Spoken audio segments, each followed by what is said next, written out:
that juice of bhakti, that ras that we talk about, sometimes it seems to flow, like we're just swimming in it.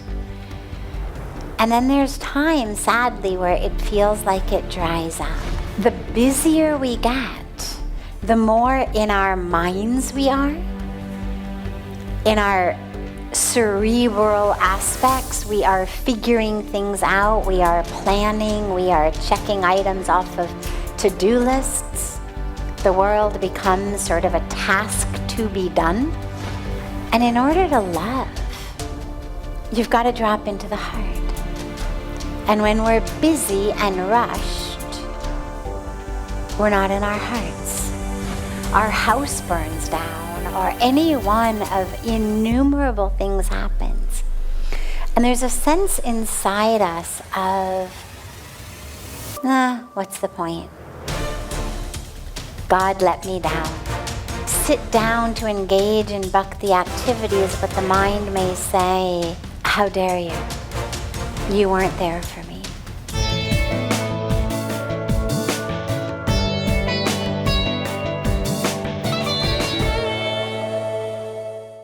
That juice of bhakti, that ras that we talk about, sometimes it seems to flow, like we're just swimming in it.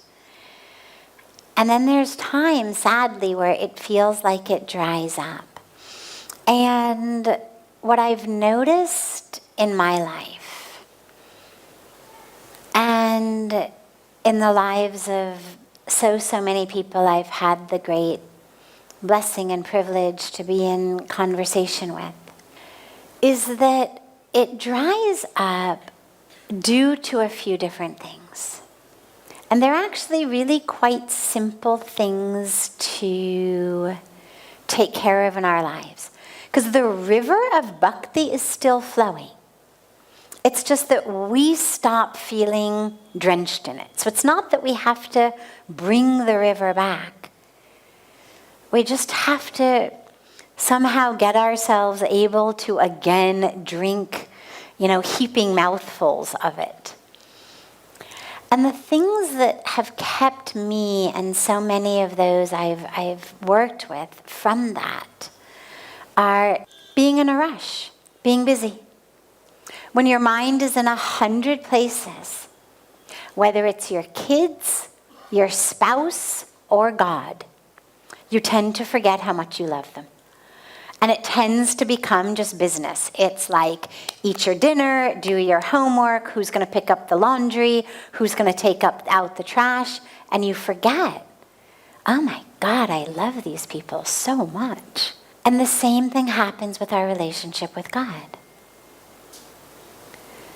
The busier we get, the more in our minds we are, in our cerebral aspects, we are figuring things out, we are planning, we are checking items off of to-do lists. The world becomes sort of a task to be done.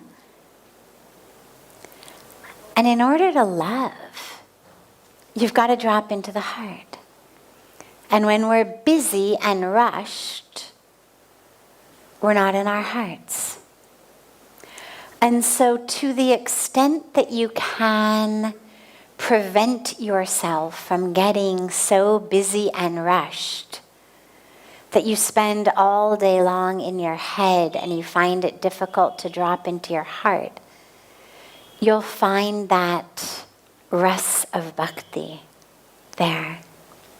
Another thing that happens is we have expectations of God.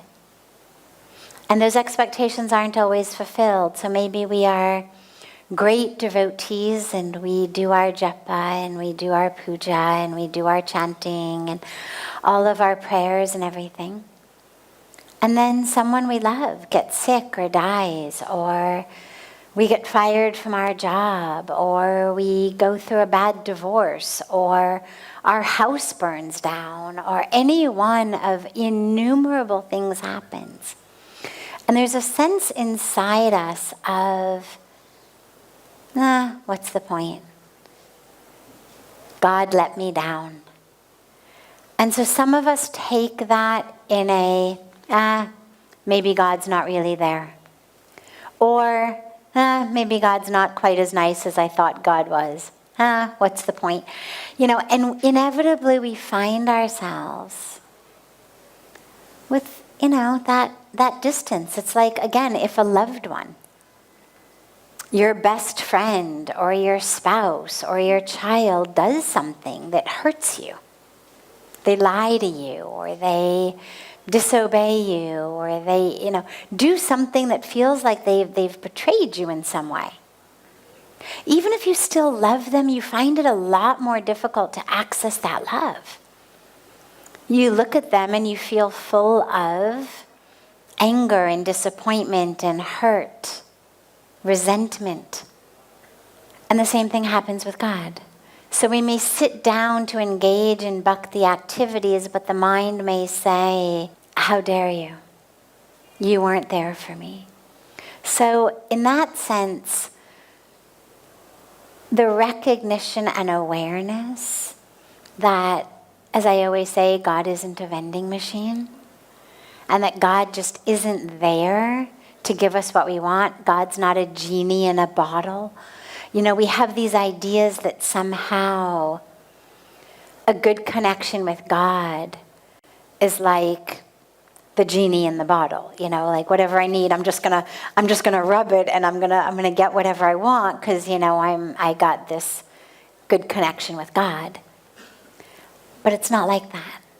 And so to the extent that we can deepen our relationship with God, from the idea of the one who gives me what I want, to the deep experience of a supreme reality, then we're going to find ourselves less disappointed when what we wanted to happen doesn't happen.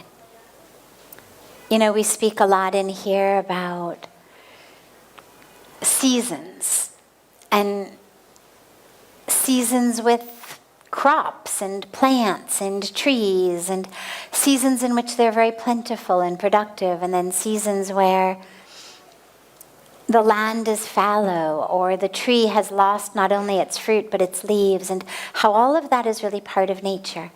And the same thing happens a lot on our spiritual path. And it's just really important to stay resilient and to know that even though you can't necessarily feel God so much at that time, that God was there. It's like that beautiful story I love of the man who has a dream one night, and he's a great devotee of God, and he wakes up from this dream and he cries out to God and he says, God, I had this awful dream. And in my dream, I saw my footsteps of my life along the beach. And throughout most of my life, throughout most of the path, I saw there were two sets of footprints, mine and yours, because you were always with me. But then there were these moments that were the toughest moments of my life. And in those moments, there was only one set of footprints. And how is it possible that you abandoned me in those times, like when I needed you most? Where did you go? How could you have disappeared on me when I needed you so much? And God says, my child, I didn't go anywhere. Those were the times I carried you. That's why there was only one set of footprints. And so in those times in our lives where we metaphorically feel like it's just one set of footprints, where is God? To see if we can reframe it and just understand that even though we may not see God, feel God the way that we're used to, like right here next to me, when we have the bird's eye view of our life, that becomes the time that we're able to see, oh yeah, I was actually being carried.